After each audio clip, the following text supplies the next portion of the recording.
What could be learned by the Houston Texans from conference championship weekend? I got a couple. Get good coordinators. Get a Steve Spagnuolo type on the offensive side of things, or a Kellen Moore type on the offensive side of things. Well, really, what we're trying to say is you need better coordinators. D'Amico Ryans needs some help. And this coaching staff, look at it top to bottom. It's rather limited in experience, which is why they are looking for another offensive coordinator right now. Yeah, and if you really hire an offensive coordinator who sucked as a head coach, but is a good coordinator, because they're stuck with them. Unless you fire them.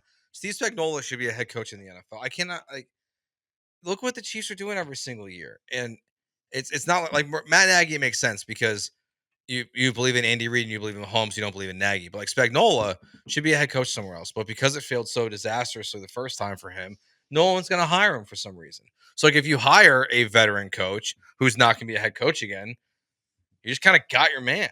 So I'm with that. So you want to hire an old? You're basically Chip Kelly. Yeah, you're looking for the. I guess this isn't adopt, don't shop. You're looking for a pet that's been housed, like that was a good pet, and maybe its owner passed away, but still has 10 years left. Yeah, no, you want one that's already been trained, right? Yeah. You don't want another Bobby Slowick where no more puppies. No Bobby Slowick, nope, you pee outside, Bobby Slowick. You don't want that. This is like a good dog, and the person can't take care of the dog anymore, and you're offering money to bring it into your fold because you're gonna have to pay more for it. Yeah, you don't want. Listen, I know people say adopt, don't shop. I would just say keep in mind that those dogs have been through some hell, and you're gonna have to get them through that. Just saying. So you don't want to be looking for that if you're a Texans. If you're a Texans front office person, looking for that next coordinator, no, don't do the retreads. Do the really good coordinators. Okay. Other things I learned this weekend. Get good interior offensive linemen. Yeah, that seems like it would help. Yeah. Because my gosh, the Commanders had no chance against Jalen Carter. Yeah, did you see Jalen Carter just bitch slapped a guy? He knocked him out, knocked him down. I think there's some flopping. But didn't he leave the game on that play?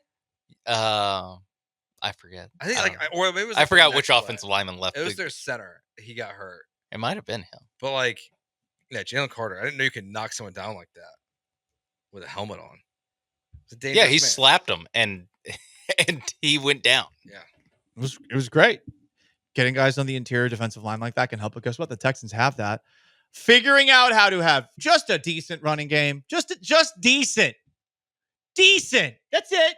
You don't need to have 7 touchdowns on the ground. You don't need to have a running back averaging 6 yards a carry. You just need to be decent, whether it's figuring out how to design runs for your quarterback or figuring out how to make it so that your offensive line isn't making things more fun for Joe Mixon. Because that's what they do. They make it more fun for him. Yeah. It's fun for Joe Mixon. He gets to press the circle button a bunch. Yeah. Do a lot of cool jukes. Yeah. He pushed 3 buttons of play to get 3 yards. That's what Joe Mixon has. He's a juke stick artist. Do you think running backs are back though now? Because of Barkley? Back. They're so back. So the Texans gonna have to pay Joe Mixon now? They already did. More? No.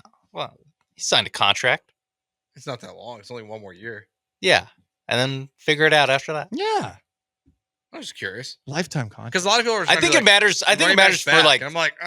I think if there's Saquon Barkley and Derrick Henry, yes, they should make more than Tyler Boyd, which is what they're both getting paid, or in that neighborhood of a solid third receiver. It's no, actually having the best or second best running back in the league, more valuable than that. But I don't think that means that Rico Dowdle should get more money, or that insert random running back here. I don't think that's what that means. There are a select few who are worth spending a lot on, but it's not everybody, and you do have to be careful about when you give it out, because at one point Ezekiel Elliott was one of those guys, and then they gave him that contract, and then next thing you know, you always have to be careful with it. But if you have a competent quarterback, adding the running back to the mix is awesome. I still think the Giants did make the right move in letting Barkley walk from this perspective. Hey, were they going to win with Barkley and Daniel Jones? No. It would be nice to have Barkley instead of what they had this past season, for sure, and for him to go to the Eagles and run for 2,000 yards and for 3 touchdowns, including one on the first play of the game yesterday. Like, yeah, that's going to sting a little bit. But I kind of get why they let him walk, because they're not winning with Saquon Barkley and Daniel Jones. The mistake was paying Daniel Jones. Exactly. That was. I mean, it's like the Astros, where they've had to make so many moves because of the mistake of Jose Abreu and Rafael Montero. Like, the mistake was 2 off seasons ago when they signed Daniel Jones to that money. Yeah, because I feel like running backs just like pay James Cook, draft Jahmyr Gibbs, sign Derrick Henry, sign Saquon. If you're a good football team, like those are all good moves. If you're the Atlanta Falcons, like maybe it doesn't make sense to take Bijan Robinson when you're not that close to winning, even though they thought they were. I don't want the Texans to do the tush push. That was gonna be one of the things I learned was tush push. Looks good when the Eagles do it. Don't bother. Yeah, I'll keep it out of Houston. Yes, don't need it. Look at how the Bills try to do it and how bad they are at it. I don't understand why teams don't study the Patriots. Tom Brady quarterback sneak. A great question. Why do they all try to copy the Jalen Hurts, where it's like chances are your quarterback is more physically alike or maybe even physically superior than the athleticism from Tom Brady? 100%. Listen, Brady was one of the least athletic quarterbacks to ever play the game and is in better shape now than he was in the league and at the NFL Combine that he was at, okay? That guy, and all the pliability stuff, the TB12 method, whatever, that guy was automatic at QB sneaks. Josh Allen is so slow getting into those QB sneaks. It's insane how slow he is. And he's a tank. And okay, maybe it's a little bit more difficult for him to get going. But that is, if you're working on QB sneaks, I'm with you. Like, this idea that the tush push is the way every single time. No. If you got a battering ram like Josh Allen, Josh has got to get the snap as quickly as possible and drive forward. And for whatever reason, like, they kept on calling that play when it's very clear that play does not work well for them. Tony Romo called out the first time they did it, where he likes to take it and then go over the left guard. Like, he likes to go over the left. And the first time they did it, guess what? Steve Spagnuolo and the Kansas City Chiefs, they watch film too. Yep. Like, they know that you want to go over the left guard. Like, that, they know that. So, like you say, like, it's also spending more time to get out to that position. I don't understand everyone's fascination with the tush push. And, like, it works for the Eagles. Yeah, because the Eagles' offensive line is great, and Jalen Hurts can squat 12,000 pounds. And even then, he's a man. Plays where it hasn't worked. Yeah, and even then, I think they got stopped on at least one. But I think it was a bad snap. I think they did it. Yeah, and they did it on 3rd down, and so they could just try it again on 4th down. Yeah. One last lesson to learn from Conference Championship weekend for the Houston Texans: don't trade with the Chiefs. Just don't do it. Don't do it. No draft pick trades with the Chiefs. The Bills have been trade raped by the Chiefs twice. Yeah. Patrick Mahomes, Xavier Worthy. The second one might not be as bad, but it is ironic. Well, it was bad. It was bad yesterday. Yeah, it's the reason they're sitting at home. I told Dell, I was like, I didn't think that can you believe that the Bills traded the pick that became Xavier Worthy, and oh my God, we just lost a playoff game because of Xavier Worthy. I didn't think that would be the first game.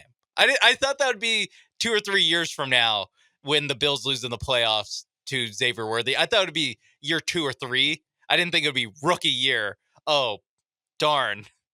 Whatever, 12 months ago, we traded this guy to him. Nick Wright is trying to say that this is the modern day version of the curse of the Bambino, the Babe Ruth trade.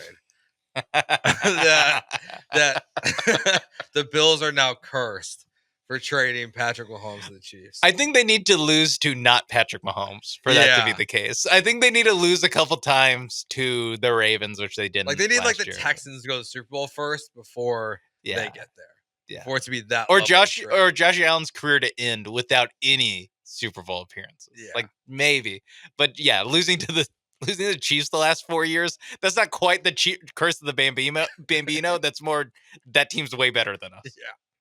It is crazy, though. They own him in the regular season, and the Chiefs own him in the playoffs. Do you think at this point it's on purpose? The Chiefs are, like, purposefully not tanking that game, but are just like, let's actually, it's not that big of a deal if they win this. It's definitely not that big of a deal. But what's and crazy it makes it funnier when we beat them in the playoffs.